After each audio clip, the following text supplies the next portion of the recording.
छत्रपति शिवाजी महाराज से 23 किले कब्जे में आने के बावजूद मुगल बादशाह औरंगजेब छत्रपति शिवाजी महाराज को ये मनवाना चाहता थे कि वह मुगलों के अधीन हैं। इसलिए 1666 में उन्होंने छत्रपति शिवाजी महाराज को आगरा आने का बुलावा भेजा।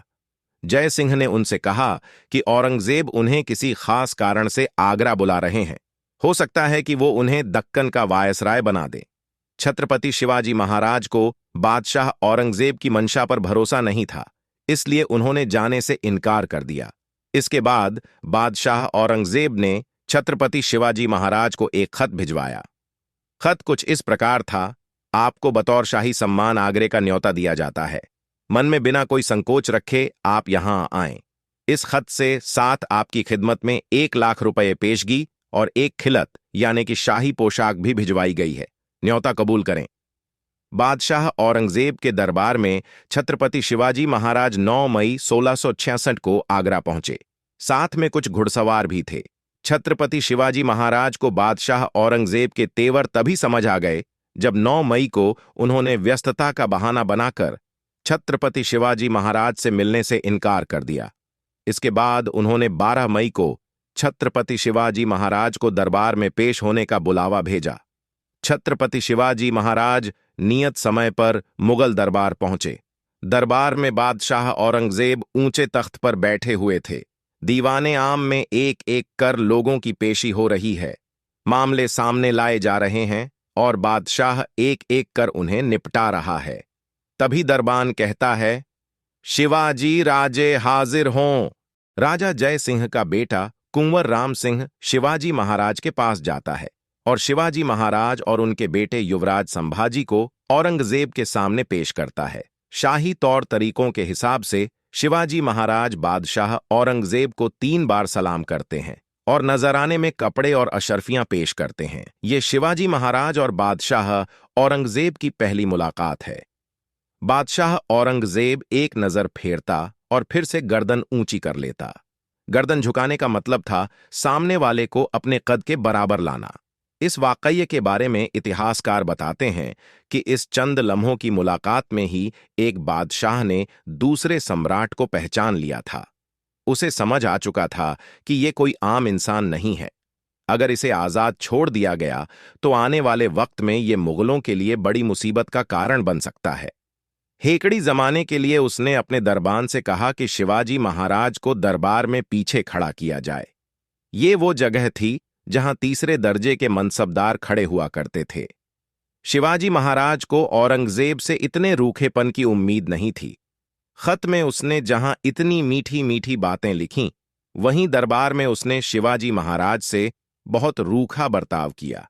शिवाजी महाराज ने राम सिंह से पूछा कि उन्हें इतना पीछे क्यों खड़ा किया गया है, जिस पर राम सिंह ने बताया कि वो 5000 मनसबदारों के बीच खड़े हैं, जबकि शिवाजी महाराज, जिनका नौकर तक 5000 मनसबदार था, अपने इस अपमान से बहुत गुस्सा हुए और दरबार से निकलकर अपने कक्ष में चले गए। औरंगजेब को जब ये पता चला तो उसने राम सिंह से कहा कि शिवाजी महाराज को उनके निवास स्थान में भिजवा दिया जाए।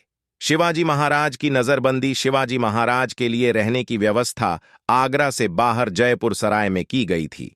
अगले कुछ दिनों में शिवाजी महाराज के भवन को मुगल सेना ने चारों तरफ से घेर लिया। शिवाजी महाराज को नजरबंद कर दिया गया। इस बीच बादशाह औरंगजेब ने शिवाजी महाराज जो कई खत भेजे, उनका मकसद था कि वो शिवाजी महाराज को भड़का सके ताकि वो कुछ ऐसी हरकत करें जिससे उसे शिवाजी महाराज को मारने का बहाना मिल जाए। शिवाजी महाराज को इसका अंदेशा पहले से ही था, इसलिए उन्होंने भी कूटनीति का सहारा लिया। बादशाह औरंगजेब को ऐसा दर्शाया जैसे कि वो बहुत खुश हैं। उन्होंने मुगल अफसरों को मिठाइयां बांटनी शुरू कीं। शिवाजी महाराज ने औरंगजेब को खत लिखा कि उन्हें आगरे का मौसम रास आ रहा है। इसके अलावा उन्होंने बादशाह को एक और दरख्वास्त भेजी। उन्होंने औरंगजेब से कहा कि वह अपनी पत्नी और मां को भी आगरा बुलाना चाहते हैं और अपने साथ आए मराठा घुड़सवारों को वापस भिजवाना चाहते हैं। ये सब सुनकर औरंगजेब को लगा कि शिवाजी उसके चंगुल में फंस चुके हैं। आखिर अपनी मां को कैद में छोड़ कौन भागने की कोशिश करेगा। लिहाजा औरंगजेब उनकी तरफ से आश्वस्त हो गया कि वो आगरे में ही बने रहेंगे। अगले कुछ दिनों में शिवाजी महाराज की तबीयत खराब हो गई। मुगल हकीमों से उनकी दवा दारू का इंतजाम करवाया गया। इस दौरान शिवाजी महाराज अपने बिस्तर पर ही लेटे रहते। पहरेदारों को उनकी कराहने की आवाजें आतीं। उनकी सलामती के लिए रोज सराय से साधुओं को मिठाई और फलों की टोकरियां भेजी जातीं। ऐसा कई हफ्ते चला। शुरू शुरू में पहरेदारों ने टोकरियों की तलाशी ली, लेकिन जब रोज ऐसा होने लगा तो उन्होंने भी डील देनी शुरू कर दी। 19 अगस्त यानी के दिन 1666 में शिवाजी महाराज ने मुगल पहरेदारों को एक संदेश भिजवाया। इसमें कहा गया कि उन्हें आराम करने दिया जाए और कोई उनके शयन कक्ष में न आने पाए। इसके बाद शिवाजी महाराज ने अपने सौतेले भाई हीरोजी फरजाद को अपनी जगह लेटाया। हीरोजी और शिवाजी महाराज की कदकाठी लगभग एक जैसी थी। हीरोजी एक कंबल ओढ़कर लेट गए। उनका सिर्फ एक हाथ कंबल के बाहर था, जिसमें उन्होंने शिवाजी महाराज के कड़े पहने हुए थे। इसके बाद शिवाजी महाराज खुद एक फलों की टोकरी में छुप गए और दूसरी टोकरी में युवराज संभाजी को छुपाया गया। रोज की तरह फल और मिठाई की टोकरियां भवन से बाहर भेजी गईं। टोकरियां रोज आती थीं, इसलिए किसी ने उन पर ध्यान नहीं दिया। टोकरियों में बैठकर शिवाजी महाराज को आगरा से दूर पहुंचा दिया गया, जहां से वो मथुरा, इलाहाबाद होते हुए वापस राजगढ़ पहुंच गए। 1676 में रायगढ़ किले में उनका राज्याभिषेक हुआ और उन्हें छत्रपति की उपाधि दी गई, जिसके बाद उन्होंने दक्षिण दिग्विजय का अभियान शुरू किया। जिंजी और वेल्लोर किलों को जीतकर मराठा साम्राज्य को दक्षिण भारत के बड़े हिस्से में फैलाया। बादशाह औरंगजेब को अपने अंतिम दिनों तक छत्रपति शिवाजी महाराज के हाथ से निकल जाने का पछतावा रहा। वो कहते थे, सम्राट के लिए सबसे जरूरी चीज है हर बात की खबर रखना।